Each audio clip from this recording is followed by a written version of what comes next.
हरे कृष्णा। सभी भक्तों का स्वागत है हमारे आज के 5वें दिवसीय सत्र में। भगवत गीता का 15वां अध्याय जो हम लोग अधिक मास में संपूर्ण करने का संकल्प लिया है, उसको हम आज आगे बढ़ाने जा रहे हैं। शुरू करने जा रहे हैं प्रार्थना से। प्रपन्न पारिजाताय तोत्र वेत्रैकपाणये ज्ञानमुद्राय कृष्णाय गीतामृतदुहे नमः। ओम अज्ञानतिमिरान्धस्य ज्ञानाञ्जनशलाकया चक्षुरुन्मीलितं येन तस्मै श्रीगुरवे नमः। नमः ओम विष्णुपादाय कृष्णप्रेष्ठाय भूतले श्रीमते भक्ति वेदांत स्वामिन् इति नामिने। नमस्ते सारस्वते देवे गौरवाणी प्रचारिणे निर्विशेष शून्यवादी पाश्चात्य देशतारिणे। जय श्री कृष्ण चैतन्य प्रभु नित्यानंद श्री अद्वैत गदाधर श्रीवासादि गौर भक्त वृंद। हरे कृष्ण कृष्ण कृष्ण हरे हरे, हरे राम राम राम हरे हरे।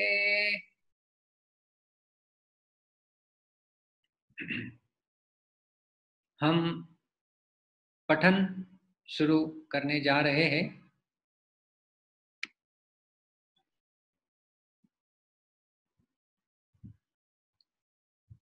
अथ पंचदशोऽध्यायः।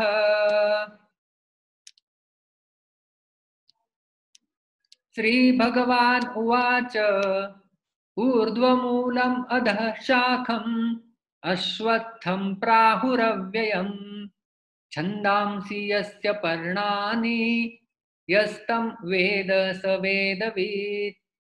अधश्चोर्ध्वं प्रसृतास्तस्य शाखा गुणा प्रवृद्धा विषय प्रवालाः। अधश्च मूलान्यनुसन्ततानि कर्मानुबन्धीनि मनुष्यलोके। न रूपमस्येह तथोपलभ्यते नान्तो न चादिर्न च सम्प्रतिष्ठा।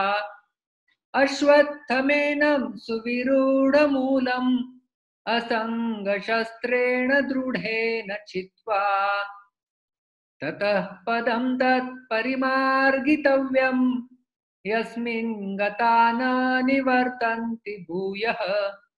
तमेव चाद्यं पुरुषं प्रपद्ये यतः प्रवृत्ति प्रसृता पुराणी। निर्मानमोहाजितसङ्गदोष अध्यात्मनित्या विनिवृत्तकामाः। द्वन्द्वैर्विमुक्ता सुखदुःखसंज्ञैर्गच्छन्त्यमूढा पदमव्ययं तत्।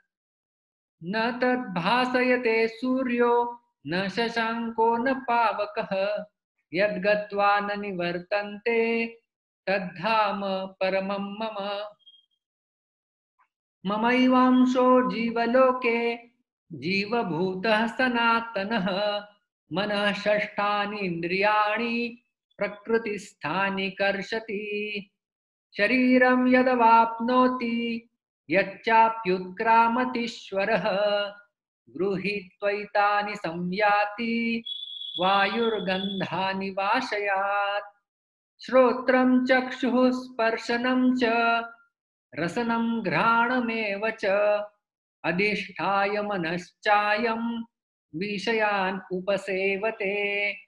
उत्क्रामन्तं स्थितं वापि भुञ्जानं वा गुणान्वितं विमूढानानुपश्यन्ति पश्यन्ति ज्ञानचक्षुषः। यतन्तो योगिनश्चैनं पश्यन्त्यात्मन्यवस्थितं यतन्तोऽप्यकृतात्मानो नैनं पश्यन्त्यचेतसः।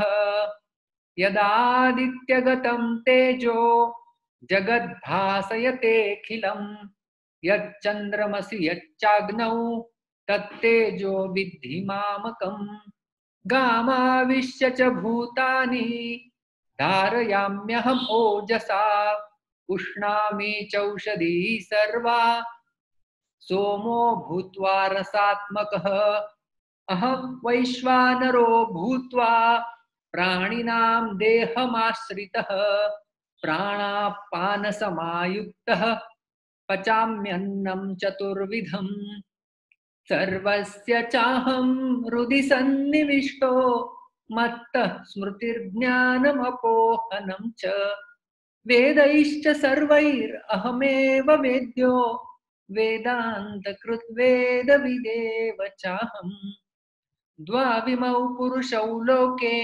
क्षरश्चाक्षर एव च क्षरः सर्वाणि भूतानि कूटस्थोऽक्षर उच्यते उत्तमः पुरुषस्त्वन्यः परमात्मेत्युदाहृतः यो लोकत्रयम् आविश्य बिभर्त्यव्यय ईश्वरः यस्मात्क्षरम् अतीतोऽहम् अक्षरादपि चोत्तमः अतोऽस्मि लोके वेदे च प्रथितः पुरुषोत्तमः यो मामेवमसम्मूढो जानाति पुरुषोत्तमं स सर्वविद् भजति मां सर्वभावेन भारत इति गुह्यतमं शास्त्रम् इदम् उक्तं मया नघ एतद् बुद्ध्वा बुद्धिमान् स्यात् कृतकृत्यश्च भारत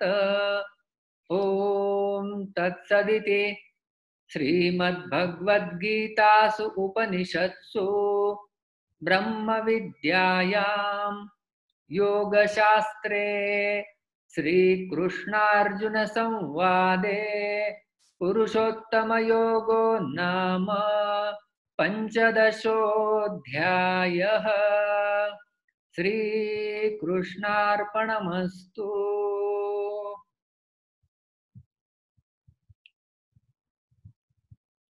हरे कृष्णा। सभी भक्तों का स्वागत है। कल हमने तीसरा श्लोक इसके ऊपर चर्चा किया था। सबसे पहले श्लोक में भगवान श्री कृष्ण ने एक ऐसे वृक्ष के बारे में बताया था, ऊर्ध्वमूलम अधः शाखम, जिसके जड़ें ऊपर है, शाखाएं नीचे है, और छंदांसी यस्य पर्णानि, और उसके जो पर्ण है वो वैदिक कर्मकांड के रूप में प्रस्तुत है। यह तम वेद स वेदविद, जो जानता है वही अच्छे से जानता है या सब कुछ जानकारी रखने वाला है। दूसरे श्लोक में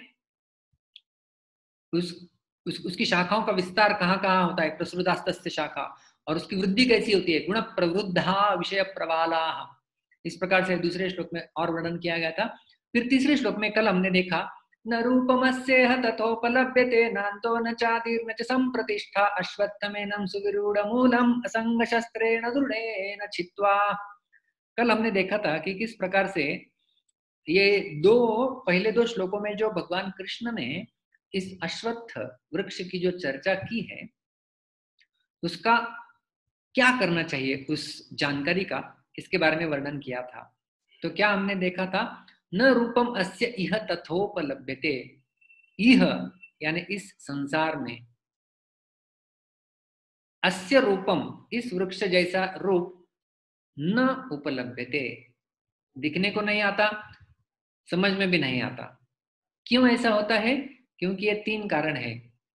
न अंतः, उसका तो कोई अंत नहीं है, न आदि ही, उसका आदि भी हमें पता नहीं है, और न च संप्रतिष्ठा, और न ही उसकी कोई स्थिति है। तो न आदि है, न अंत है, और न स्थिति है।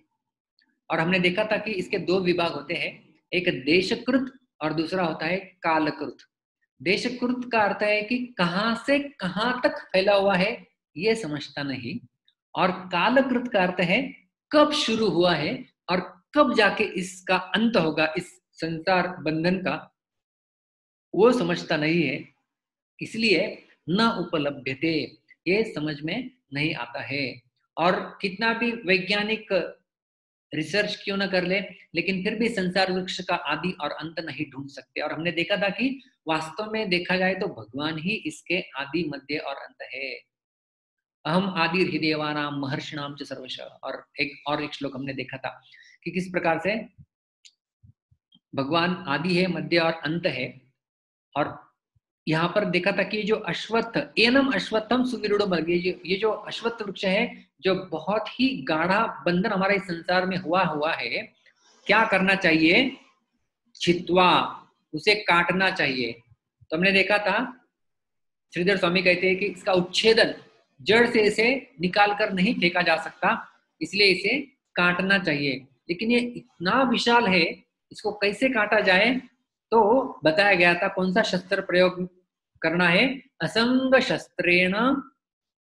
और क्योंकि ये सुविरूढ़ मूलम है, तो शस्त्र में भी यह दृढ़ेन गुण होना चाहिए। तो दृढ़ेन का अर्थ हमने देखा था विचारतया, अच्छे से दृढ़ता पूर्वक विचार करके कि मैं ये शरीर नहीं हूं, मैं भगवान का अंश आत्मा हूं, और मुझे उस धाम तक जाने के लिए प्रयास करना चाहिए। और असंग शस्त्रेण, असंग का अर्थ हमने देखा था कि अनासक्ति रूपी शस्त्र के द्वारा इसका हमें छेदन करना है। और हमने इस प्रकार से भी कुछ 5 मुद्दों के ऊपर चर्चा की थी कि हमारा संबंध विच्छेद इस संसार से हो, इसके सुगमता से हो, इसके लिए कुछ मुद्दों को हमें ध्यान में रखना होगा। मैं और मेरा इस चेतना से सर्वप्रथम ऊपर उठना होगा, क्योंकि वो प्राणियों में भी वही चेतना हम लोग देखते हैं। एक कुत्ता होता है, दूसरा कुत्ता यदि उस कुत्ते के गली में आता है तो ये भौंकना प्रारंभ करता है, ये मेरा इलाका है। इस प्रकार से मैं और मेरा, इस चेतना से हमें बाहर निकलना है, कामनाओं को हमारी कम करना है, और आध्यात्मिक या भगवान के इस पाथ के ऊपर मुझे अग्रसर होना है, इसके ऊपर दृढ़ विश्वास रखना है। इस प्रकार से हमने चर्चा की थी। तो भगवान ने इस श्लोक के बारे में तो बता दिया कि आपको इस संसार के वृक्ष को काटना है। अर्जुन के मन में प्रश्न आया कि ठीक है, काट देंगे, लेकिन करना क्या है उसके बाद? जाना कहाँ है? इस संसार में ही तो हम लोग ऊपर या नीचे जा सकते हैं, और कहीं जा सकते हैं। कोई ऐसा डेस्टिनेशन भी होगा जहां पे जाना है इसको काट कर? मतलब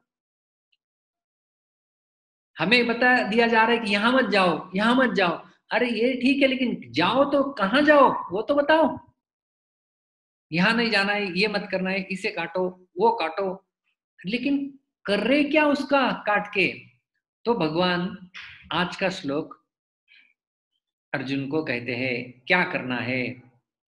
ततः पदम तत्परिमार्गितव्यम यस्मिन् गता न निवर्तन्ति भूयः तमेव चाद्यं पुरुषं प्रपद्ये यतः प्रवृत्तिः प्रसृता पुराणी। तो सबसे पहले हम लोग इसका संबंध, जैसे मैंने पहले ही बताया है, तीसरे श्लोक में इस संसार वृक्ष का छेदन कैसे करना चाहिए, असंग शस्त्रेण दृढ़ेन छित्वा, कैसा करना चाहिए वो बता दिया है। अभी आज के श्लोक में छेदन करने के पश्चात साधक ने क्या करना चाहिए, इसके ऊपर चर्चा होने जा रही है। तो साधक ने क्या करना चाहिए, तो वही श्लोक यहाँ पर आपके सामने चौथा श्लोक प्रस्तुत है। और ओमकार जोशी इन्होंने हाथ ऊपर कर दिया है। मैं आपको अनम्यूट किया है, आप अपने आप को अनम्यूट कर सकते हैं। ओमकार,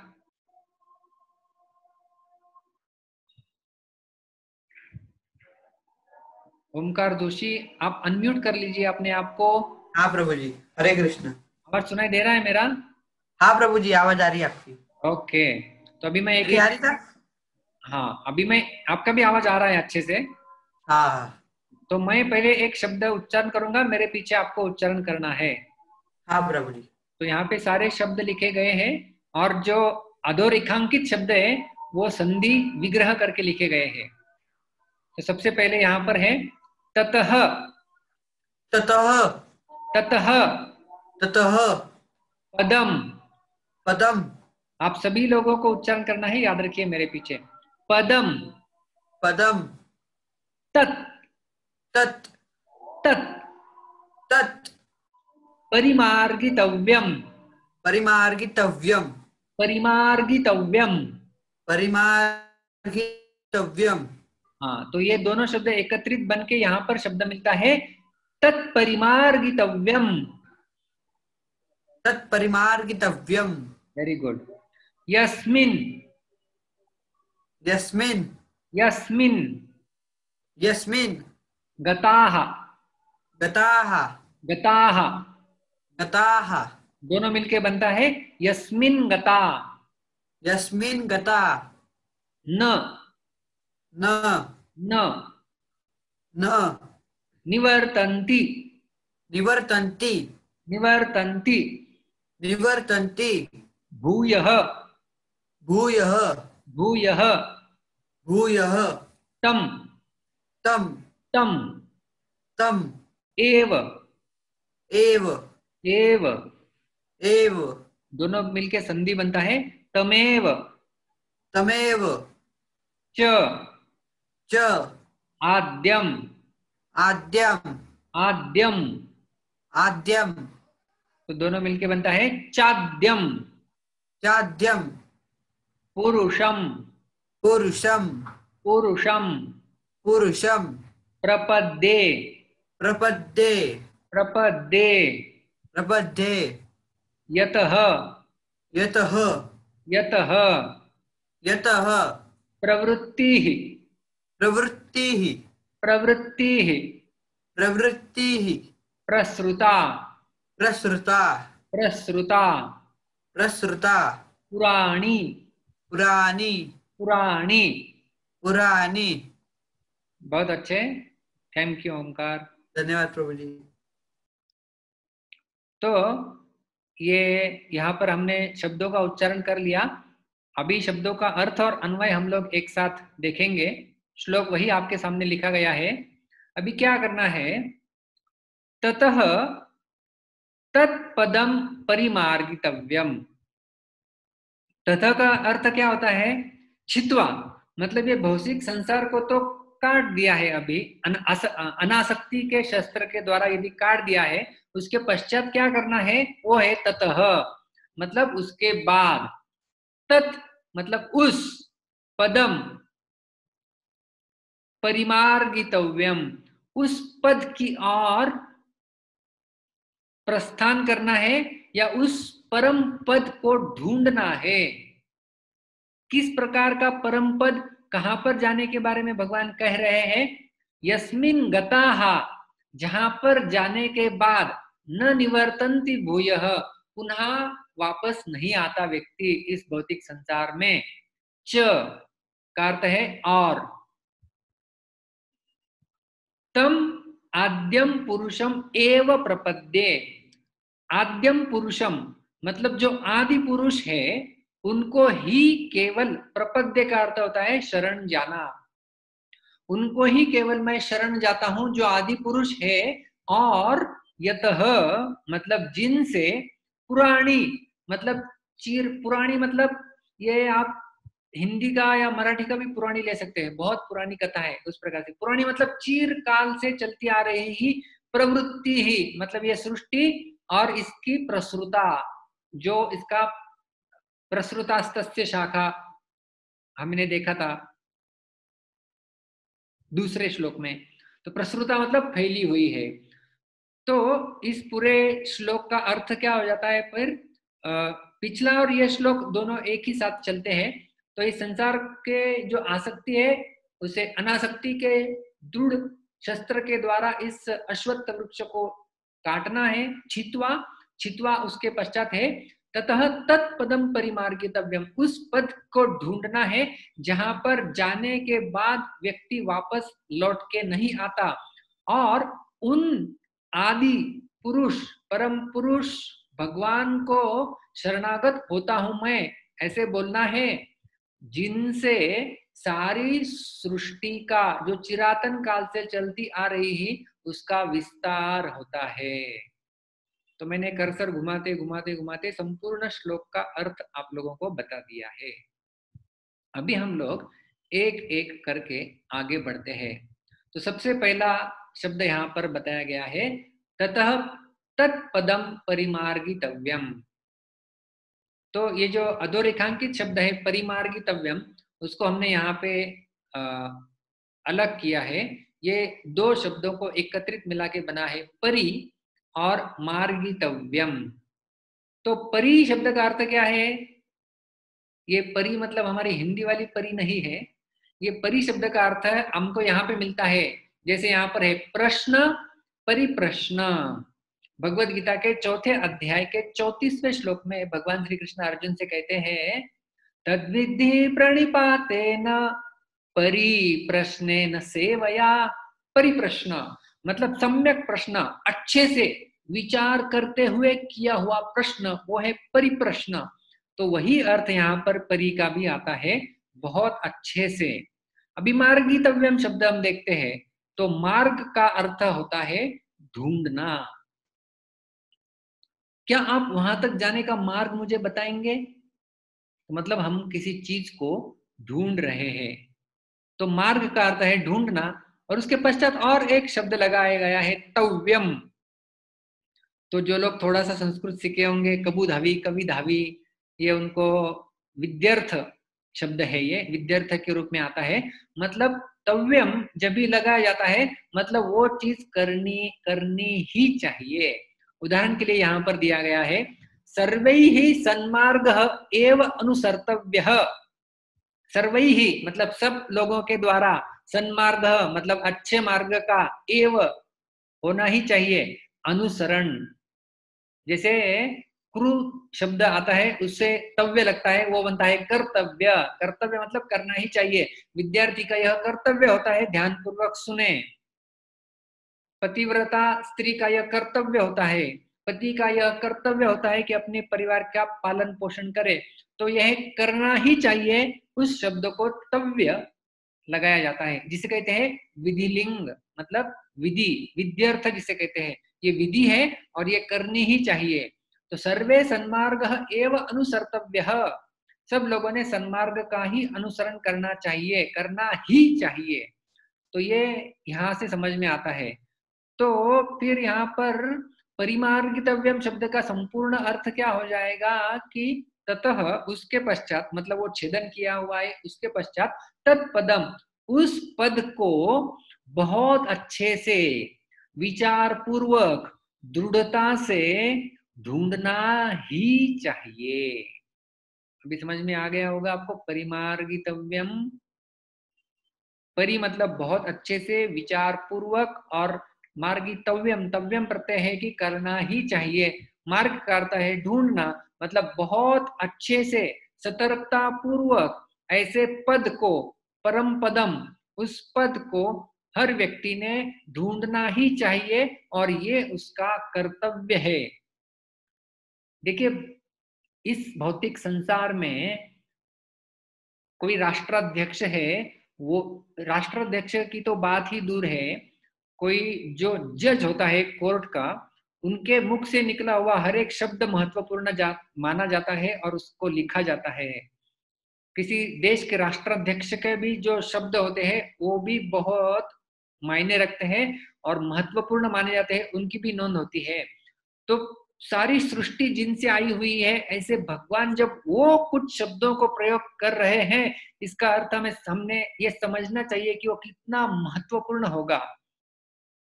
तो ये है परिमार्गितव्यम शब्द का परिभाषा। और इसमें हम लोग देख सकते हैं कि खोज उसी की होती है जिसका अस्तित्व पहले से ही होता है। भगवान ढूंढने के लिए कह रहे हैं ना, ढूंढो। तो कौन सी चीज ढूंढी जाती है? जैसे हम लोग कहते ना, अरे क्या ढूंढ रहे हो? कुछ नहीं, मेरी चाबी खो गई है। तो पहले थी आपके पास, अभी नहीं है, उस चीज को हम लोग ढूंढते हैं। तो उसी प्रकार से खोज उसी वस्तु की जाती है जो हमारे पास पहले थी लेकिन अभी नहीं है। तो इसी प्रकार से भगवान यहाँ पर जो कह रहे हैं कि उस पद को ढूंढो, अच्छे से ढूंढो और ढूंढना ही चाहिए, तव्यम। इसका अर्थ है कि वह पद पहले हमारे पास था, हमारे साथ था। तो ऐसा क्या हो गया कि वो अभी हमारे पास नहीं है? वास्तव में है, लेकिन केवल हम उसे भूल गए हैं।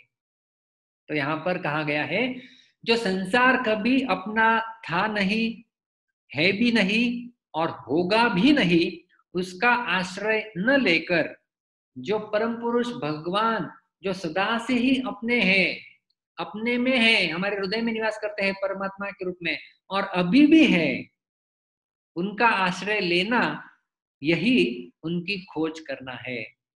तो कहने का तात्पर्य है कि इस संसार के अशाश्वत वस्तु और व्यक्तियों का आश्रय न लेकर शाश्वत और वास्तव भगवान का आश्रय हमने लेना चाहिए और उसकी खोज हमने करनी चाहिए। तो ये होता है इस शब्द का अर्थ। ततः उसके पश्चात तत्पदम परिमार्गितव्यम, उसको हमने खोजना चाहिए। और किस प्रकार का यह पद है उसके बारे में उसका विशेष भगवान बताते हैं। यस्मिन गताः, जहां पर जाने के बाद न निवर्तन्ति भूयः, व्यक्ति फिर वापस इस संसार में नहीं आता। तो जो भगवान के पास पहुंच जाता है वो व्यक्ति पुनः इस संसार में न निवर्तन्ति, पुनः वापस नहीं लौट के आता है। तो यस्मिन गताः मतलब जहां पर जाने के बाद, तो ये जहां पर कहां पर है, जो पहले श्लोक में हमने देखा था ऊर्ध्वमूलम। तो अभी पहले श्लोक के साथ भी इसकी लिंक लग रही है हमारी। ऊर्ध्वमूलम जो ऐसा वही शाश्वत पद है। तो हमने देखा था पत्तों में नहीं फंसना है, हमें मूल की ओर प्रस्थान करना है। तो ये है वो मूल। यस्मिन गताः न निवर्तन्ति भूय, जहां पर जाएंगे तो वापस नहीं लौट के आएंगे, वो है धाम। तो भगवत गीता में और एक जगह भगवान अपने इस धाम की ओर इंगित करते हैं। गीता के 8वें अध्याय के 21वें श्लोक में अव्यक्तोक्षर इत्युक्तः तमाहु परमां गतिं यं प्राप्य न निवर्तन्ते तद्धाम परमं मम। तो भगवान कहते हैं अव्यक्त, जो इस भौतिक संसार के लोगों के नजरों के सामने व्यक्त नहीं है, इसलिए अव्यक्त, जिसका कभी क्षरण नहीं होता, व्यय नहीं होता, वो है अक्षर इति उक्त। इस प्रकार से कहा जाता है अव्यक्त और अक्षर, और वही है परमाम गतिम मतलब तत्पदम। और यहाँ पर देखिए बहुत सुंदर वही शब्द आते हैं, यम प्राप्य, जिसको प्राप्त करने के पश्चात न निवर्तन्ते, यहाँ पर देख रहे हैं आप न निवर्तन्ति और यहाँ पर है न निवर्तन्ते, तो वापस नहीं आता। ऐसा कौन सा धाम है? भगवान कहते हैं तद्धाम परमम मम, वो मेरा धाम है, चेतन धाम, सनातन धाम, सच्चिदानंद पूर्ण धाम, जहां पर जाने के पश्चात व्यक्ति इस भौतिक संसार में वापस लौट के नहीं आता, जिसका स्वरूप ही मात्र है दुखालयम अशाश्वतम। तो यहाँ से जब वो भगवान के धाम में चला जाता है पुनः, वहां पर जाने के पश्चात फिर इस संसार में लौट के नहीं आता, वो भगवान का ही परम धाम है, ऐसा हमने समझना चाहिए। आगे चलते हैं। यतः, जिनसे क्या हुआ है, पुरानी प्रवृत्ति ही प्रसृता, पुरानी मतलब चिरातन सृष्टि उनसे ही फैली हुई है, उनसे ही सब कुछ आता है। जिस प्रकार से 10वें अध्याय के 8वें श्लोक में भगवान श्री कृष्ण कहते हैं अहम सर्वस्य प्रभवो मत्तः सर्वं प्रवर्तते इति मत्वा भजन्ते मां मूढ़ा भावसमन्विताः। अहम सर्वस्य प्रभवः, मैं सभी का प्रभु स्वामी हूँ, और मत्तः सर्वं प्रवर्तते, मुझसे ही सब कुछ आता है। यहाँ पर देखिए प्रवृत्ति पुराणी प्रसृताः यतः, यतः मतलब जिनसे आती है सृष्टि। यहाँ पर इस तस्वीर में भी देख सकते हैं कृष्ण है, उनसे ही सब कुछ आगे आ रहा है। फिर ये महाविष्णु, फिर उसके आगे चल के सृष्टि, ये अनंत अलग अलग अलग ब्रह्मांड यहाँ पर है, उसके अंदर गर्भोदक्षय विष्णु और ब्रह्मा जी और सारा भूतल, सब कुछ इसमें है। सब कुछ जिनसे आता है। यतः चिरातन सृष्टि जो फैली हुई है उनसे आती है, वही भगवान यहाँ पर भी दोहराते हैं। मत्तः सर्वं प्रवर्तते, सब कुछ मुझसे ही आता है। तो जो यहाँ पर भगवान ने कहा है, और जो आदि पुरुष हम लोग कह रहे थे, वो यहाँ पर भी भगवान कहते हैं उसी 10वें अध्याय के 2 श्लोक में, न मे विदुः सुरगणाः प्रभवं न महर्षयः अहम आदिर्हि देवानां महर्षीणां च सर्वशः। अहम आदि, आदि कल हमने देखा था आदि, अहम आदिश्च मध्यम च भूतानामंत एव च, तो भगवान आदि है। देवानाम आदि, सारे देव आने से पहले भी मैं था। महर्षिणाम च सर्वशः, और इसलिए कहते हैं न मैं विदु, कोई मुझे जान नहीं सकता। कौन कौन नहीं जान सकता? सुरगणाः, देवतागण नहीं जान सकते। न महर्षयः, कितने सारे महर्षि है वो भी नहीं जान सकते। क्यों नहीं जान सकते? क्योंकि अहम आदिर्हि देवानाम, मैं उनके पहले आया हुआ हूं। तो ये है आद्यम पुरुषम, तम आद्यम पुरुषम एव प्रपद्ये। तो आद्यम पुरुषम के लिए हमने ये श्लोक देखा है। सब कुछ भगवान से आता है, इसलिए हमने ये श्लोक देखा था, 10वें अध्याय का 8वां श्लोक। और अभी हम लोग अगला शब्द देख रहे हैं, तम आद्यम पुरुषम एव प्रपद्ये। तम आद्यम पुरुषम, आद्यम पुरुषम का अर्थ है आदि पुरुष, मतलब जो शुरुआत में थे सबसे। नारायणोपरो व्यक्तात्, श्रील प्रभुपाद जी तात्पर्य में लिखते हैं कि ऐसे नारायण जो इस व्यक्त सृष्टि के परे है, सृष्टि के विनाश के बाद भी उनका अस्तित्व होता है, सृष्टि का अस्तित्व होने से पहले भी वो अस्तित्व में रहते हैं, इसलिए उन्हें कहा जाता है आदि पुरुष। तो आद्यम पुरुषम एव, एव का अर्थ है केवल और केवल आदि पुरुष को ही प्रपद्ये, मैं शरण जाता हूं, इस प्रकार से हमें बोलना है। तो मैं शरण जाता हूं ऐसे आदि पुरुष को। और आदि पुरुष कैसे है? तो ये भगवान ने स्वयं सिद्ध किया हुआ है, अहम आदिर्हि देवानां महर्षीणां च सर्वशः। तो वापस हम लोग ये जो यतः पुराणी प्रवृत्ति ही प्रसृता, ये जो आती है भगवान की सृष्टि, देखिए ना, यहाँ पर बहुत सुंदर हम देखते हैं, भगवान का रचा हुआ संसार भी जब इतना प्रिय लगता है हमें, तब जो संसार के रचयिता है भगवान कितने प्रिय लगना चाहिए हमें, लेकिन उतने नहीं लगते हैं।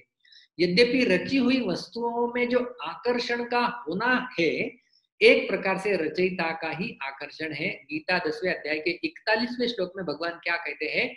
यद यद विभूति मत सत्वम श्रीमदुर्जितमेव वा तत्तदेवावगच्छत्वम मम तेजोंश संभवम।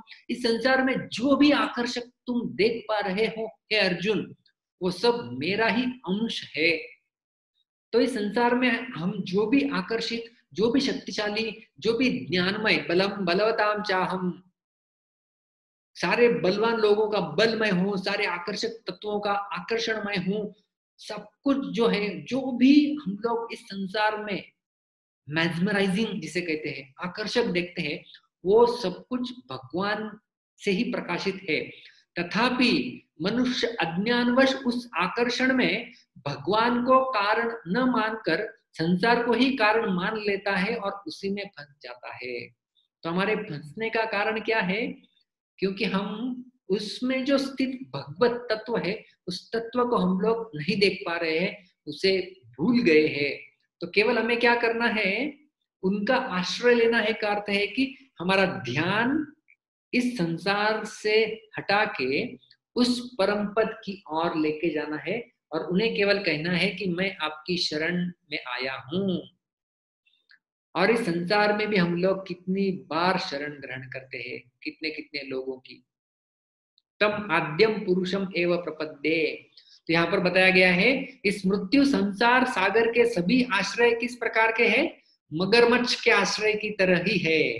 तो मगरमच्छ का, यदि समंदर में डूबता हुआ व्यक्ति यदि मगरमच्छ का आश्रय ले तो क्या हो जाएगा? मगरमच्छ ही उसको निगल ले जाएगा, वो आश्रय नहीं प्रदान कर सकता।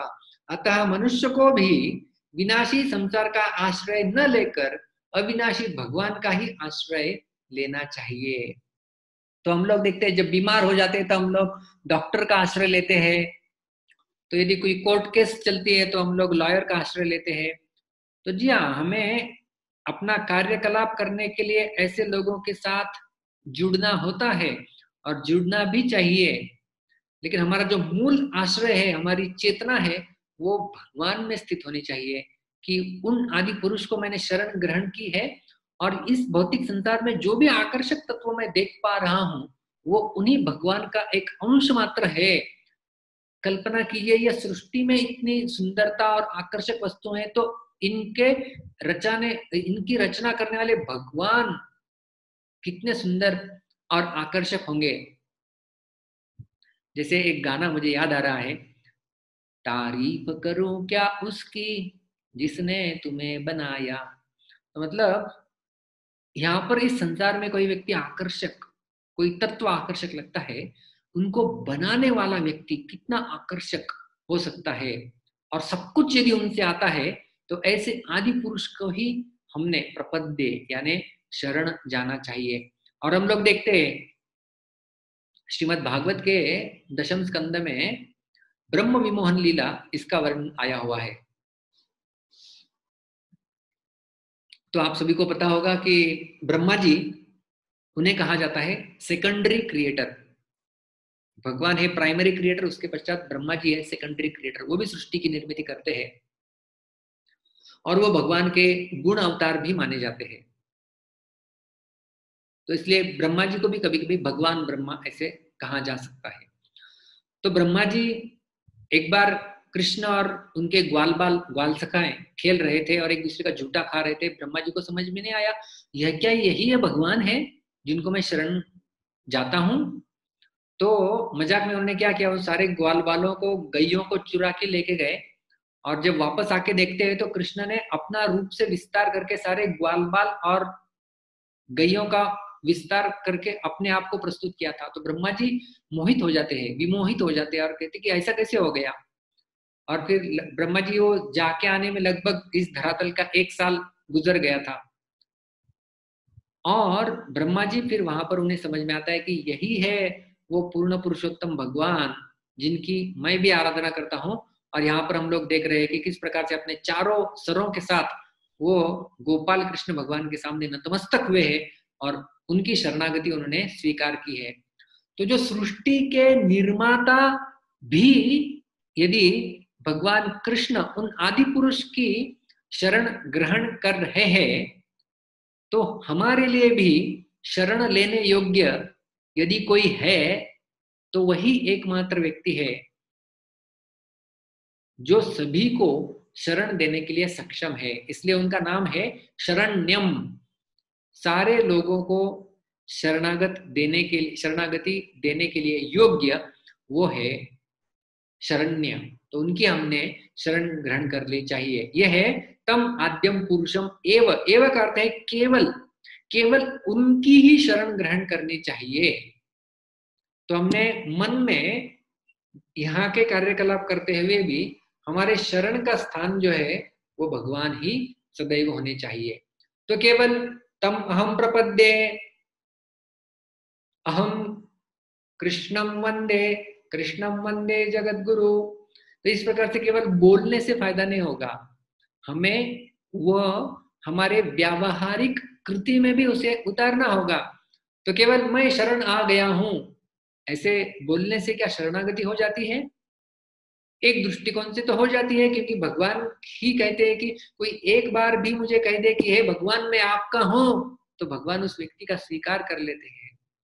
लेकिन हमारी ओर से हमारा प्रयास इस प्रकार से होना चाहिए कि हम कुछ व्यावहारिक पद भी उठाए उस शरणागति को दिखाने के लिए। जैसे कोई एक व्यक्ति यदि किसी दूसरे व्यक्ति के ऊपर प्रेम करता है तो वह प्रेम को जताया जाता है। उस व्यक्ति को वो कुछ भेंट वस्तु प्रदान करता है, कुछ फोन करके बात करता है, पूछता है कैसे चल रहा है, उसके साथ समय बिताता है। तो ऐसी बहुत सारी क्रियाओं के द्वारा सिद्ध करना होता है कि मैं तुम्हारे ऊपर प्रेम करता हूं। तो उसी प्रकार से हम भगवान को किस प्रकार से दिखा सकते हैं कि हे भगवान मैं आपको शरण आया हूं। तो इसलिए शरणागति के 6 लक्षण बताए जाते हैं।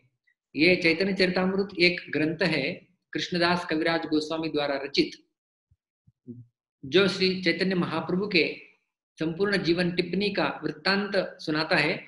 और वास्तव में श्री चैतन्य महाप्रभु ने जब सनातन गोस्वामी और रूप गोस्वामी इनको शिक्षाएं प्रदान की थी, उस समय उन्होंने ही इन षड्विधा शरणागति के अंगों का प्रतिपादन किया था, और वही भक्ति रसामृत सिंधु इस ग्रंथ में पूज्य श्री रूप गोस्वामी पाद इन्होंने प्रतिपादित किया था, वही यहाँ पर ये 6 अंग बताए गए हैं। तो शरणागति यदि हम लोग कहते हैं कि हे भगवान मैं आपको शरण आया हूं, तो ये 6 अंगों से हमें शरणागति को दिखाना होगा। क्या है ये 6 अंग? आनुकूल्यस्य संकल्पः, प्रातिकूल्यस्य वर्जनम्, रक्षिष्यति इति विश्वासो, गोप्तृत्वे वर्णम तथा, आत्मनिक्षेप कार्पण्ये, षड्विधा शरणागतिः। षड्विधा शरणागतिः, शरणागति के ये 6 अंग है, या इस 6 प्रकार से शरणागति होती है। क्या है ये? बहुत आसानी समझना। सबसे पहला देखिए, यहाँ पे संकीकृत भी किया गया है। तो सबसे पहला अंग है आनुकूल्यस्य संकल्पः। तो ततः पदम तत्परिमार्गितव्यम, हमने उस पद को ढूंढने का अभी प्रयास चालू किया है, और उस मार्ग के ऊपर हम लोग अभी सब चल रहे हैं। तो उस मार्ग में आगे बढ़ते समय, जिसे हम लोग कहते हैं आध्यात्मिक मार्ग, अध्यात्म का पथ, तो आध्यात्मिक पथिक, उसके ऊपर जो चलता है उसे कहते हैं साधक, जो साधना में लगा हुआ होता है सिद्धि प्राप्त करने के लिए। तो एक साधक साधना कर रहा है सिद्धि प्राप्ति के लिए, साधक साधना कर रहा है सिद्धि प्राप्ति के लिए। सिद्धि क्या है? ततः परम पदम यद गत्वा न निवर्तन्ते, उस पद को प्राप्त कर लेना जहां से वापस नहीं आ सकते, वो है सिद्धि। यहाँ पर ये साधना परिमार्गितव्यम, उस पद को ढूंढना, और साधना के ये 6 अंग है। और साधक यानी हम सब लोग इस अद्य स्थिति में, साधक साधना करता है सिद्धि प्राप्ति के लिए। तो ये जो मार्ग है, ये मार्ग को हम लोग जो अनुसरण करने जा रहे हैं, इसमें सबसे पहला बताया गया है शरणागति का लक्षण आनुकूल्यस्य संकल्पः। इस मार्ग पर चलने के लिए जो कुछ अनुकूल चीज है उसको स्वीकार करने का संकल्प कर लेना चाहिए। आनुकूल्यस्य संकल्पः, कि मैं ऐसा ऐसा जरूर करूंगा। अधिक मास में मैं हर रोज भगवान का नाम उच्चारण करूंगा। अधिक मास में मैं गीता के 15वें अध्याय का उच्चारण करूंगा। तो ये है। और जो भी कुछ अनुकूल है उसको स्वीकार करना। जैसे एक विद्यार्थी है जो स्कूल या कॉलेज में पढ़ाई करता है, तो वो भी अपने पढ़ाई के लिए अनुकूलता को स्वीकार करता है। पढ़ाई करने के लिए मुझे शांतता चाहिए, एकाग्रता चाहिए, इसके लिए मैं ऐसी जगह बैठूंगा जहां पे कोई मुझे डिस्टर्ब नहीं करे। तो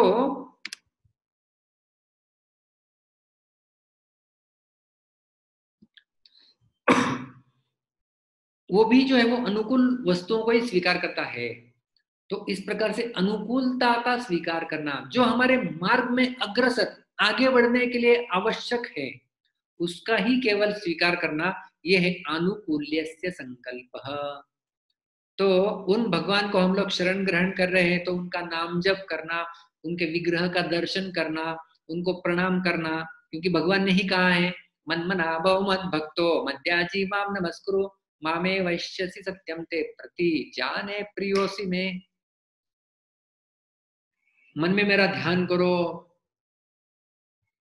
मुझे प्रणाम अर्पण करो, मेरे भक्त बनो। इस प्रकार से भगवान कहते हैं गीता में, 2 बार कहते हैं, 9वें अध्याय में भी और 18वें अध्याय में भी। तो यह है अनुकूल्यस्य संकल्पः, इसका अर्थ। अभी दूसरा है प्रातिकूल्यस्य वर्जनम। जो प्रतिकूल है इस मार्ग पर चलने के लिए, उसका वर्जनम मतलब त्याग कर देना।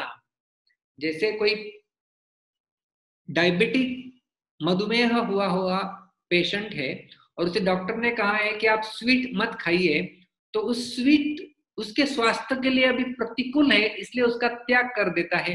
तो जो भी हमारे भक्ति के लिए, हमारे साधन मार्ग के लिए, इस मार्ग में अग्रसर होने के लिए प्रतिकूल है, उन सारी चीजों से दूर रहना, उनका त्याग करना, यह है प्रतिकूल्यस्य वर्जनम। तो जो भी प्रतिकूल है हमें समझ में आ जाता है, तो इस भौतिक संसार में जो भी हमारी चेतना को आसक्त कर लेता है वो प्रतिकूल है। कोई बुरी आदतें होती है, नशापान करना, जुआ खेलना आदि, ये भी प्रतिकूल है, इसलिए इसको वर्जित कर देते हैं हम लोग। तो यह है प्रातिकूल्यस्य वर्जनम।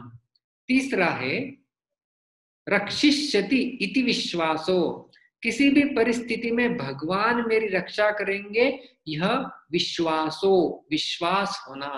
रक्षिष्यति, भगवान मेरी रक्षा करेंगे, इसके ऊपर विश्वास होना, ये शरणागति का तीसरा लक्षण है।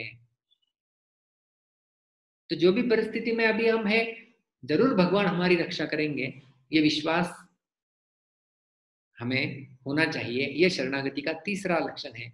शरणागति का चौथा लक्षण है गोप्तृत्वे वर्णम तथा। इसका अर्थ है कि भगवान ही मेरे मालिक है और मैं उनका सेवक हूं। भगवान मेरे मालिक और मैं उनका सेवक, और इस सेवक भाव में हमेशा रहना और भगवान को हमेशा अपने एक मालिक के रूप में स्वीकार करना।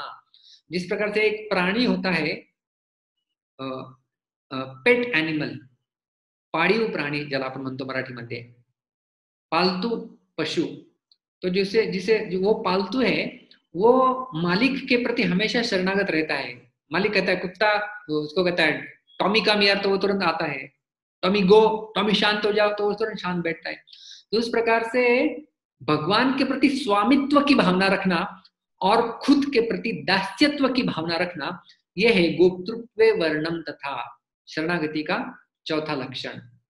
शरणागति का पांचवा लक्षण यहां पर कहा गया है आत्मनिक्षेप। आत्मनिक्षेप का अर्थ है आत्मसमर्पण, समर्पण की भावना, सब कुछ भगवान को समर्पित करना। कृष्णार्पणमस्तु। हम जो भी करते हैं, क्योंकि गीता में भी भगवान कृष्ण कहते हैं 9वें अध्याय के 27वें श्लोक में, यत् करोषि यदश्नासि यज्जुहोषि ददासि यत् तपस्यसि कौन्तेय तत् कुरुष्व मदर्पणम। जो भी करते हो, जो भी खाते हो, जो भी कुछ करते हो, वो मुझे अर्पण करो। तो सब कुछ भगवान को ही अर्पण करना, ये है आत्मनिक्षेप। जैसे बलि महाराज ने अपना संपूर्ण राज्य अर्पण कर दिया, हम भगवान को हमारी धनराशि अर्पण करते हैं। तो जो भी हम भगवान को अर्पित करते हैं वो आत्मनिक्षेप में आता है। और आखिरी और छठा अंग है कार्पण्य। कार्पण्य का अर्थ होता है दीनता, वीनता, नम्रता। इस प्रकार से कार्पण्य भाव कि भगवान मैं आपका सेवक हूं। तो जिस प्रकार से हम लोग जब डॉक्टर के पास चले जाते हैं, तो डॉक्टर के पास डॉक्टर जो भी कुछ कहेंगे हम लोग उसको करने के लिए तैयार होते हैं, और डॉक्टर के प्रति हम लोग एक दृष्टिकोण से शरणागत हो जाते हैं, हमारी बॉडी उनको समर्पित कर देते हैं। तो कुछ तपासना है, क्या करना है, जांच करनी है, जो कुछ कर सकते हैं। तो ये दीनता का भाव होता है जब हम उनके पास जाते हैं। तो वही दीनता, वही नम्रता का भाव हमारे अंदर होना चाहिए जब हम भगवान के सामने जाते हैं, या इस संसार में भी जब हम जीवन यापन करते हैं। उन गुणों को विकसित करना और उसके आधार पे हमारे कर्मों को करते रहना, यह है षड्विधा शरणागति। तो शरणागति के 6 अंग क्या हमने देखे। सबसे पहला है अनुकूल्य से संकल्प, साधना करने के लिए जो भी अनुकूल है उनका स्वीकार करना, और न केवल स्वीकार करना, उसको करने का संकल्प करना। ये मैं जरूर करूंगा ही, हर दिन मैं सुबह जल्दी उठ के भगवान के नाम का जप करूंगा, ये हो गया संकल्प।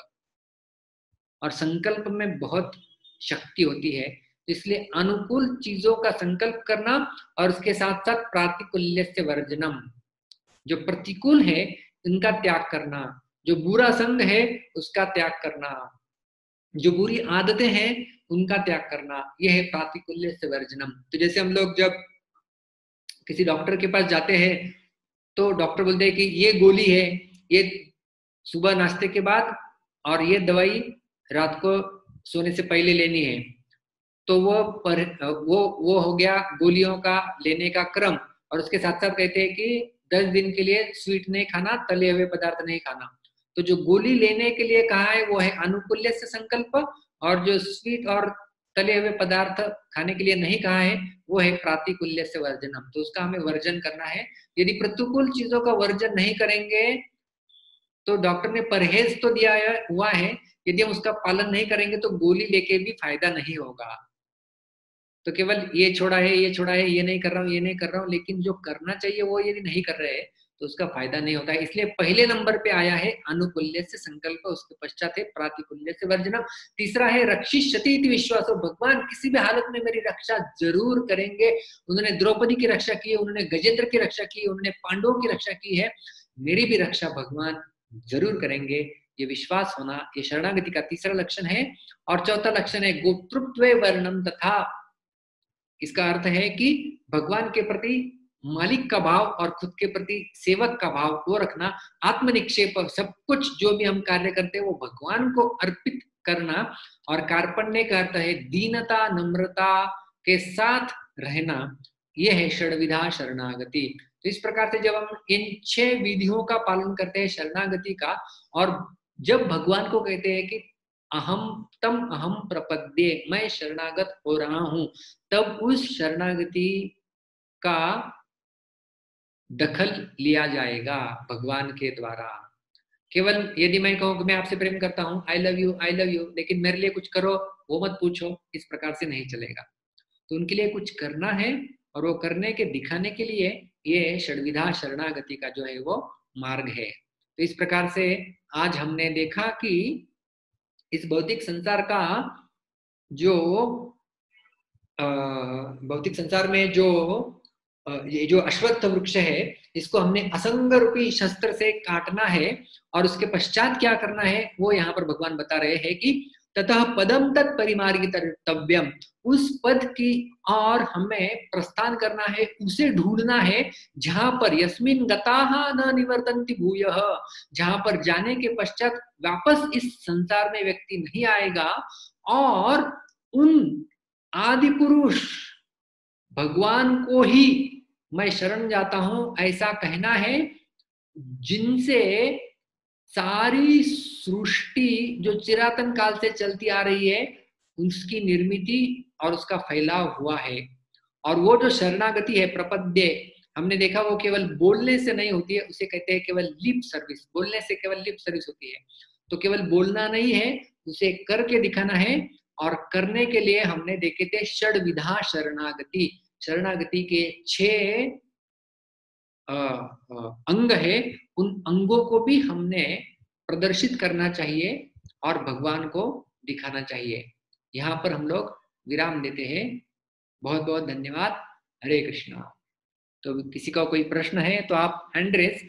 अभी देखिए कुछ लोगों को शायद पता नहीं होगा, जूम में आप लोगों के वीडियो होंगे लेकिन वो मुझे नहीं दिखाई दे रहे, मुझे केवल आपके नाम नीचे दिखाई दे सकते हैं। तो मैं जब कहता हूँ कि हाथ ऊपर कीजिए तो आप ऐसा वीडियो में हाथ ऊपर मत कीजिए, क्योंकि वो मुझे समझ में नहीं आएगा। तो यहाँ पे आप पार्टिसिपेंट्स में या उसके नजदीक 3 डॉट है, वहां पर यदि आप जाएंगे तो वहां पे रेज हैंड का एक ऑप्शन होता है। तो यदि आप उस रेज हैंड को हैंड रेज करेंगे तब फिर मुझे समझ में आएगा कि आपका हाथ ऊपर किया गया है, और तब हम जाके जवाब दे सकते हैं।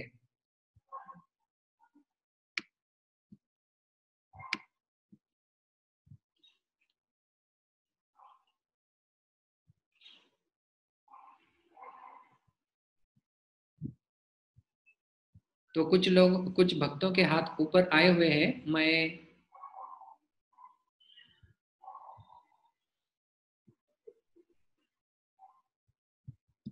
क्रमवाइज जाएंगे हम लोग।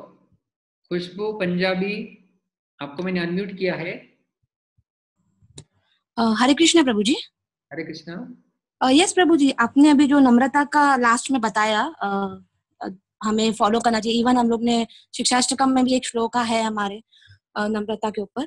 मेरा प्रश्न ये है प्रभु जी कि कभी कभी बाहर की दुनिया में हम रहते हैं तो लोग बोलते कि आप मंदिर में हो, आपको ये एडजस्ट करना है, कुछ अन्याय होता है हमारे ऊपर तभी हमें यही बोलते तुम नम्रता दिखाओ, तुम मतलब मंदिर में तुम एडजस्ट करो। दूसरों लोगों को मतलब इतना नहीं बोलते जितना हमें बोलते हैं। तो वो टाइम में फिर थोड़ा ऐसा लगता है कि क्यों हम ऐसा करें, मतलब we have to stand like, because थोड़ा इनजस्टिस होता है उस टाइम, तो वो कैसे टैकल करना है? हाँ, तो यहाँ पर हम लोग जो देखे हैं कि षड्विधा शरणागति का एक अंग है कि जब हम भगवान को शरण जाते हैं तो ये आखिरी अंग था कार्पण्य यानी नम्रता। नम्रता का अर्थ हमें ठीक से समझना चाहिए। नम्रता मतलब यह नहीं है कि कोई आके कुछ भी कर ले।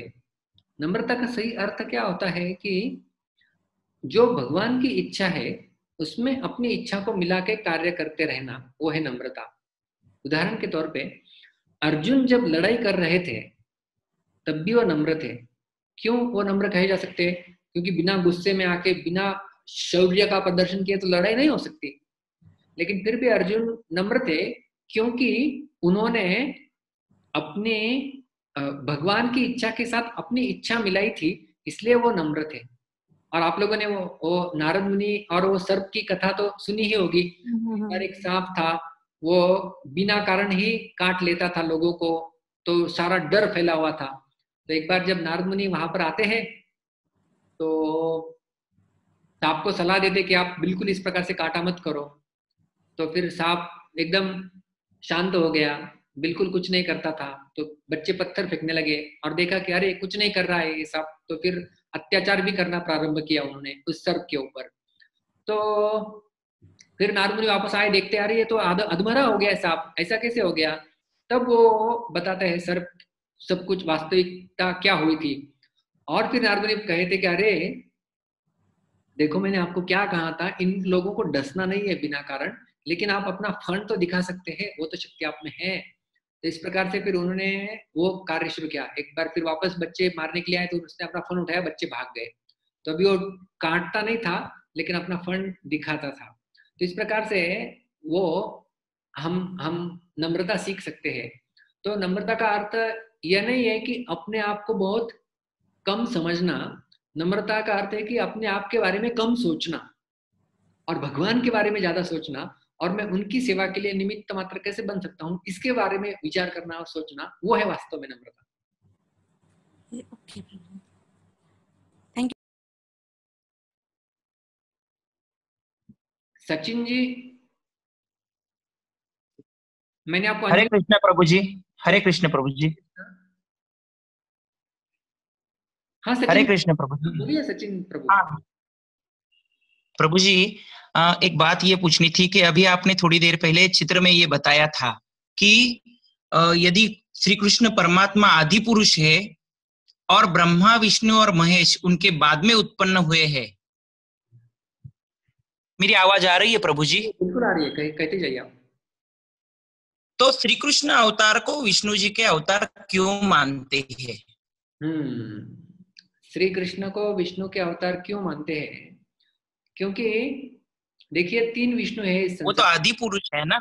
हाँ हाँ हाँ हाँ हाँ हाँ। तो देखिए भगवान आदि पुरुष है और उसके पश्चात भगवान के ही अवतार होते हैं। ब्रह्मा विष्णु और महेश, ये तीनों जो है वो भगवान श्री कृष्ण के गुणावतार माने जाते हैं। तो अभी विष्णु की उत्पत्ति भी भगवान से, कृष्ण से ही हुई है। और सबसे पहले उत्पन्न होते हैं महाविष्णु, उसके पश्चात महाविष्णु के रोम छिद्रों से कई सारे ब्रह्मांड बाहर निकलते हैं और उन ब्रह्मांड के अंदर होते हैं गर्भोदक्षय विष्णु, और गर्भोदक्षय विष्णु के नाभि कमल से कमल उत्पत्ति होती है और उसके ऊपर ब्रह्मा जी होते हैं। और ब्रह्मा जी से फिर बाद में जाके शिव जी की उत्पत्ति होती है। श्रीमद् भागवत के अनुसार ब्रह्मा जी के भ्रुकुटी से शिव जी का जन्म हुआ है। तो इस प्रकार से ये तीनों जो है वो ब्रह्मा विष्णु और महेश, ये भगवान श्री कृष्ण के गुणावतार है इस सृष्टि में सत्व रज और तमो गुण का प्रतिनिधित्व करने के लिए। ब्रह्मा जी सृष्टि करते हैं, विष्णु जी पालन करते हैं और शिव जी इसका संहार करते हैं, प्रलय कराते हैं। तो इसलिए ये तीनों जो है वो इन्हें भी देव कहा जाता है, ईश्वर कहते हैं, भगवान कहा जा सकता है। लेकिन इन तीनों की यदि हम लोग जीवन चरित्र या इन तीनों की प्रार्थनाएं देखते हैं तो इन तीनों भी भगवान कृष्ण को शरणागत हुए दिखाई देते हैं। कई सारे इसके उदाहरण हमें शास्त्रों में मिलते हैं। जैसे ब्रह्म विमोचन लीला का मैंने आपको बताया, ब्रह्मा जी स्तुति कर रहे हैं भगवान श्री कृष्ण की ब्रह्म विमोचन लीला के पश्चात।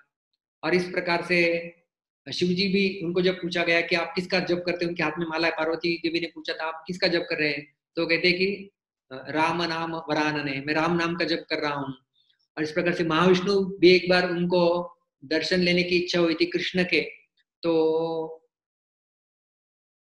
उन्होंने द्वारका में स्थित एक ब्राह्मण के कुछ पुत्रों को हरण करके लेके गए थे। वो भी श्रीमद् भागवत के दशम स्कंद में वर्णन आता है। तो इस प्रकार से हम लोग देखते हैं। तो आपका प्रश्न है कि कृष्ण को फिर विष्णु का अवतार क्यों माना जाता है? इसलिए माना जाता है क्योंकि कृष्ण जब इस भौतिक संसार में अवतरित होते हैं तो वो अवतरित विष्णु के माध्यम से ही होते हैं। उदाहरण के लिए मैं आपको बताना चाहूंगा, यदि प्रेसिडेंट ऑफ इंडिया, राष्ट्राध्यक्ष, राष्ट्रपति को, यदि मैं आज नासिक में हूं तो राष्ट्रपति को यदि नासिक में आना है तो उनको सबसे पहले नासिक के जिलाधिकारी के थ्रू ही आना पड़ता है। ऐसा किसी भी राष्ट्र का राष्ट्रपति भी बिना सूचना दिए, अभी देखिए राष्ट्रपति का पद क्या है और यहाँ के जिला अधिकारी का पद क्या है। जिला अधिकारी तो बहुत छोटा व्यक्ति है, लेकिन फिर भी राष्ट्रपति को जिलाधिकारी के थ्रू ही आना होता है। इसी प्रकार से भगवान श्री कृष्ण जब अवतरित होते हैं तो वो विष्णु के माध्यम से ही अवतरित होते हैं, और इसलिए कृष्ण विष्णु से आते हैं और विष्णु कृष्ण से आते हैं, ऐसा भी कहा जा सकता है। लेकिन वास्तव में यदि आपको समझना है तो कृष्ण और विष्णु इनमें ज्यादा भेद नहीं है। जैसे पुलिस अफसर होता है, पुलिस अफसर ऑफिस में ड्यूटी कर रहा है और पुलिस अफसर घर में अपने बच्चों के साथ खेल रहा है, तो ऑफिस में ड्यूटी करने वाले पुलिस ऑफिसर है वो है विष्णु, और घर में अपने बच्चों के साथ खेल रहे पुलिस ऑफिसर है बिना यूनिफॉर्म के, वो है कृष्ण। ठीक है, सविता जी मैंने आपको अनम्यूट किया है। हरे कृष्णा प्रभु जी। हरे कृष्णा। आप बताया था कि स्वर्ग लोक में देश इंद्र, गंधर्व लोग, अप्सरा, इंद्र वगैरह रहते, वैसे जनल लोक, परलोक और महर लोक कौन कौन लोग रहे? जनलोक, हरे कृष्णा, सुनाई आया मेरा? जी हाँ सुनाई दिया आपका आवाज। तो जनलोक, महरलोक, तपलोक में सिद्ध लोग रहते, सिद्ध पुरुष। जैसे सत्यलोक में, या जिसे ब्रह्मलोक भी कहा जाता है, ब्रह्मर्षि वहां पर रहते हैं। तो इसी प्रकार से ये जो हायर प्लैनेटरी सिस्टम्स है वहां पर अलग अलग लोगों के लिए अलग अलग प्रकार के निवास स्थान बनाए जाते हैं, उस प्रकार से वहां पर ये लोग रहते हैं।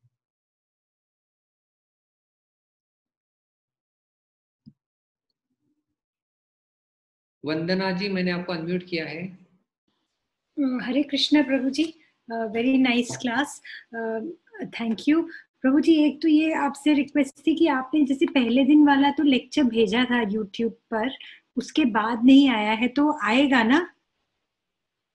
हाँ, बहुत लोगों का ये प्रश्न है। देखो रिकॉर्डिंग तो कर रहे हैं हम लोग, जैसा हमने ग्रुप में मैसेज भी डाला था कि हाँ जी, थोड़ा इंटरनेट का समस्या चल रहा है हमारे मंदिर में, तो वो जब सुलझ जाएगा, अभी तो हम लोग ये मोबाइल से नेटवर्क का काम करा रहे हैं, लेकिन जो यूट्यूब के अपलोड करने के लिए हमारा मीडिया डिपार्टमेंट है वहां पर फिलहाल इंटरनेट नहीं है, तो वो जब शुरू हो जाएगा तो हम लोग जरूर अपलोड कर देंगे और उसकी लिंक ग्रुप में भेज देंगे। ठीक है प्रभु जी। और एक छोटा सा क्वेश्चन है, कल पूछना था मैं पूछ नहीं पाई। जैसे आप बता रहे थे कि जब जो सोल होती है, जब वो लोअर स्पीशीज में जब वो जन्म लेती है, जैसे एनिमल स्पीशीज या जो भी है, ह्यूमन बॉडी नहीं लेती, एनिमल बॉडी लेती है, तब वो फिर अपना जैसे, क्योंकि कर्म वहां पर, तो कर्म के रिएक्शंस आर नॉट वर्किंग, तो जब वो अपना बॉडी डेथ के बाद में दूसरा जन्म उसका क्या होता है? कुछ ऑटोमेटिक मोड होता है? बताया मैंने इसका जवाब कल दिया था। वही ऑटोमेटिक मोड आप बता रहे थे जो उनका एक ऑटो साइकिल भी होता है, 84 लाख का सीक्वेंस भी एक होता है, उस सीक्वेंस को उनको फॉलो करना ही होता है, बाद में जाके मनुष्य, उन सीक्वेंस में मनुष्य भी है और ब्रह्मा जी भी है।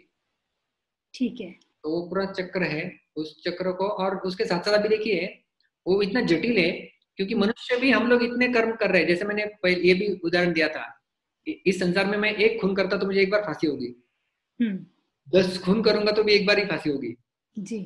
लेकिन प्रकृति ऐसे नहीं छोड़ती, तो वो 10 बार सजा देगी। 10 बार के लिए फिर कितने चक्कर कहाँ से कहाँ काटना होगा ये नहीं बोल सकते, और फिर इस प्रकार से सारे चक्र चलता रहता है। ठीक है, okay, thank you so much. Hare Krishna.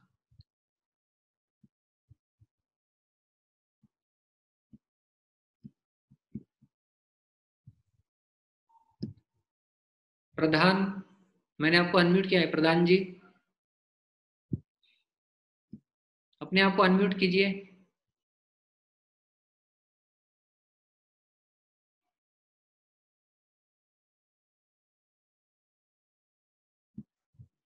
Doctor MP Gupta, आपको मैंने अनम्यूट किया है, आप अनम्यूट कीजिए।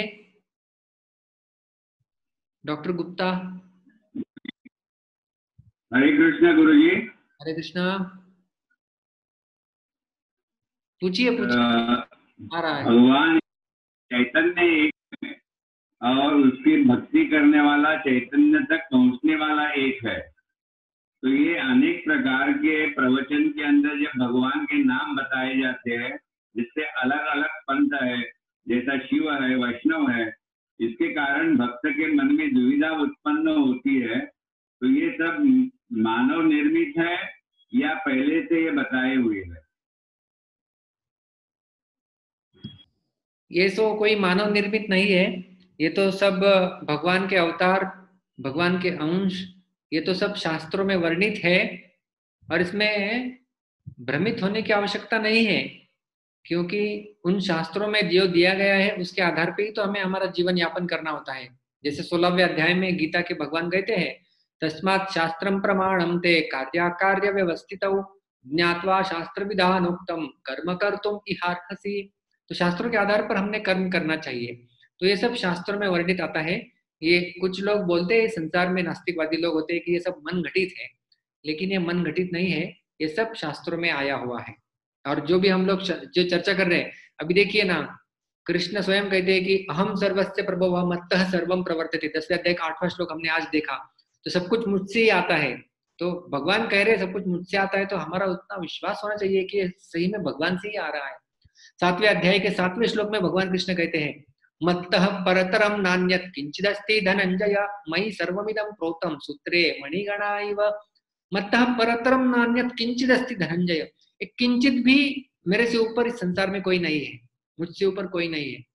मयि सर्वमिदं प्रोतं सूत्रे मणिगणा, जिस प्रकार से सूत्र मतलब रस्सी में मणि, धागे में मणि पिरोए जाते हैं, वो धागा नहीं दिखाई देता, उसी प्रकार से सारी सृष्टि मेरे ऊपर आश्रित है, लेकिन लोग मुझे नहीं देख पाते। सेवा पद्मा माता जी, आपको अनम्यूट किया है मैंने, आप अनम्यूट कर सकते हैं अपने आप को। यस यस प्रभु जी, हरे कृष्णा प्रभु जी, दंडवत प्रणाम प्रभु। मेरा क्वेश्चन था दैट अभी किसी माता जी ने पूछा था कि हम लोग कोई कुछ बोलता है तो कैसे रिएक्ट करना चाहिए।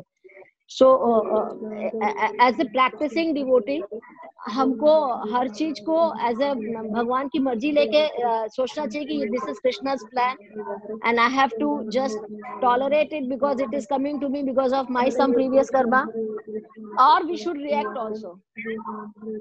We should not react, but we can respond.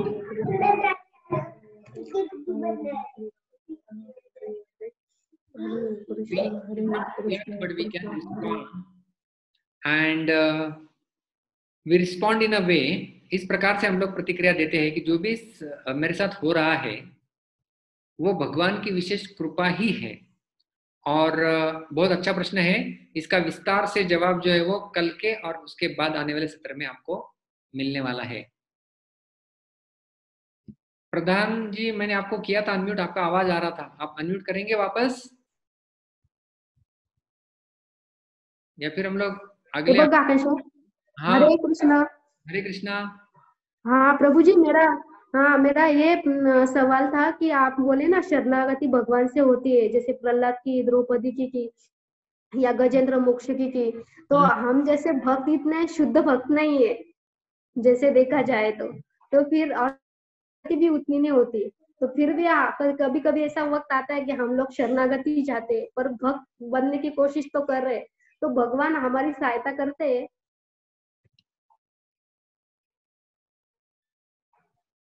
जी हाँ, अच्छा प्रश्न है आपका। भगवान ने द्रौपदी की सहायता की, भगवान ने गजेंद्र की सहायता की, ये तो बहुत बड़े महान भक्त है। तो हमने सबसे पहले यह समझना चाहिए कि ये महान भक्त महान क्यों है। जैसे प्रहलाद महाराज देखो, ध्रुव महाराज देखो, वो महान क्यों बने? वो महान भक्त है, इसलिए महान है या उन्होंने साधना करके अपने आप को उस स्तर पे लाया है और महान बने हैं। ध्रुव महाराज के बारे में यदि हम पढ़ेंगे तो ध्रुव महाराज के मन में क्या अभिलाषा थी? 5 साल का छोटा बच्चा थे वो, और उनकी अभिलाषा थी कि मुझे कोई बड़ा पद चाहिए, लेकिन वो गए 6 महीना ऐसे इस प्रकार से कड़ी तपस्या की और भगवान को प्राप्त कर लिया उन्होंने।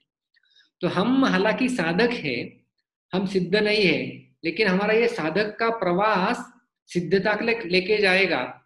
जैसे हम लोग जब अस्पताल में भर्ती हो जाते हैं तो हमें विश्वास होता है कि ये डॉक्टर मेरे ऊपर अच्छी सी ट्रीटमेंट देगा और इसके बाद मैं ठीक हो जाऊंगा और डिस्चार्ज मिलेगा मुझे। तो ये तो विश्वास होता है ना वो डॉक्टर के ऊपर, उस अस्पताल के ऊपर। तो इसी प्रकार से हम लोग अभी सिस्टम में आए हैं, तो इतना हम लोग परिपूर्ण या शुद्ध भक्त तो अभी तक नहीं बने हैं, लेकिन इतना विश्वास तो जरूर है कि यहाँ पर मैं टिका रहूंगा और जो अनुकूल्य से संकल्प प्रतिकूल्य से वर्जन वो तो मैं कर रहा हूँ कि नहीं, जो हमारे हाथ में है वो करना, और उसके बाद भगवान के ऊपर आश्रित रहना, ये हमने करना चाहिए। हम आखिरी प्रश्न लेंगे। पुनीता माता जी, मैं आपको अनम्यूट कर रहा हूँ।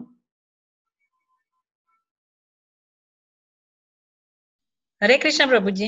हरे कृष्णा प्रभु जी, क्लास बहुत अच्छा हुआ, और मेरा प्रश्न ये है कि आपने शरणागति के 6 लक्षण दिखाए हैं, उसमें जो तीसरा लक्षण है कि कोई भी परिस्थिति में भगवान मेरी रक्षा करेंगे, वो अपने को विश्वास होना चाहिए।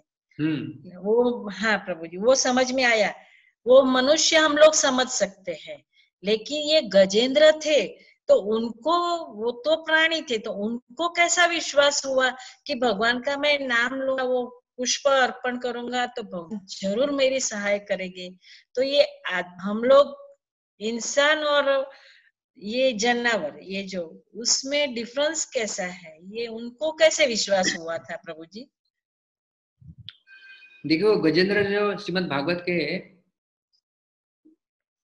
8वें स्कंद में इनका वर्णन आता है गजेंद्र का।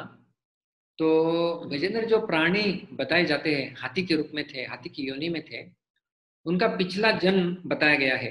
वो पिछले जन्म में एक राजा थे और इंद्रद्युम्न राजा थे, और उन्हें कुछ अपराध किया था किसी ऋषि का, इसलिए उन्हें शाप मिला था, और उस शाप के चलते वो हाथी की योनि प्राप्त हुई थी। तो पिछले जन्म का उनका जो भक्ति था, उनका जो सुकृति था, वो उनके साथ था, और उसके चलते उस सुकृति और उस भक्ति के विधि के चलते उन्हें स्मरण हो गया, वो जो भी मंत्रोच्चार, जो भी कुछ उन्होंने पूर्व जन्म में किया था, वो सब पूर्ण हुआ और याद आया। तो इसी प्रकार से वो तो प्राणी थे, लेकिन फिर भी उनकी भी स्मृति जागृत हो गई। और ये तो गजेंद्र की बात हो गई। वैसे तो श्रीमद् भागवत के 5वें स्कंद में हिरण का भी वर्णन आता है, जड़ भरत। भरत महाराज जो जड़ भरत बाद में बने थे, बीच में वो हिरण भी बन गए थे। तो जब वो भरत महाराज हिरण बने हुए थे, तो हिरण के जन्म में उनके पिछले जन्म की स्मृति बिल्कुल अद्यावत थी। तो इसी प्रकार से प्राणी जन्म में भी कभी कभी इस प्रकार की स्मृति रह सकती है पिछले जन्म के भक्त के कारण।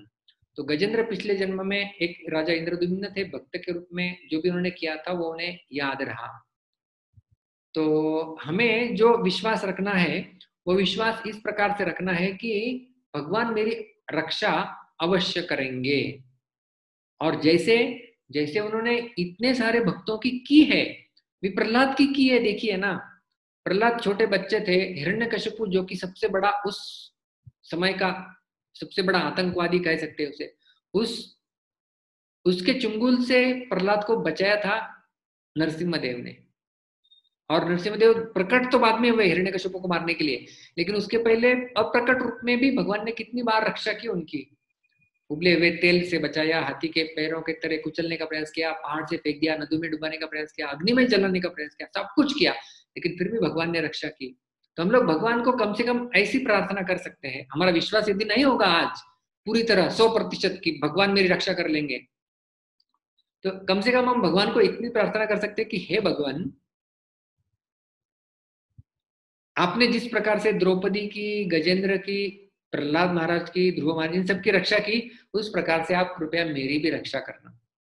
तो ऐसी प्रार्थना हम लोग भगवान को अर्पण कर सकते हैं, कृपया मेरी भी रक्षा करना और मुझ में शक्ति देना कि जो भी परिस्थिति मेरे जीवन में आए मैं उससे सहन कर सकूं और आगे बढ़ते रहूं आपकी ओर, उस पद की ओर जहां पर पहुंचने से वापस कोई व्यक्ति नहीं आता है। ततः पदम तत् परिमार्गितव्यम यस्मिन् गता न निवर्तन्ति भूयः। तो इस प्रकार से हम लोग भगवान को प्रार्थना कर सकते हैं। ठीक है, ओके, हरे कृष्णा।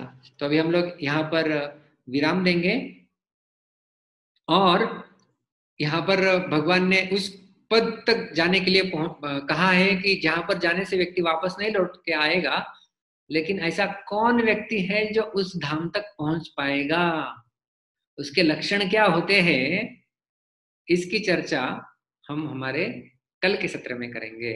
तब तक के लिए बहुत बहुत धन्यवाद। हरे कृष्णा। ग्रंथराज श्रीमद् भगवद गीता की जय, श्रील प्रभुपाद की जय।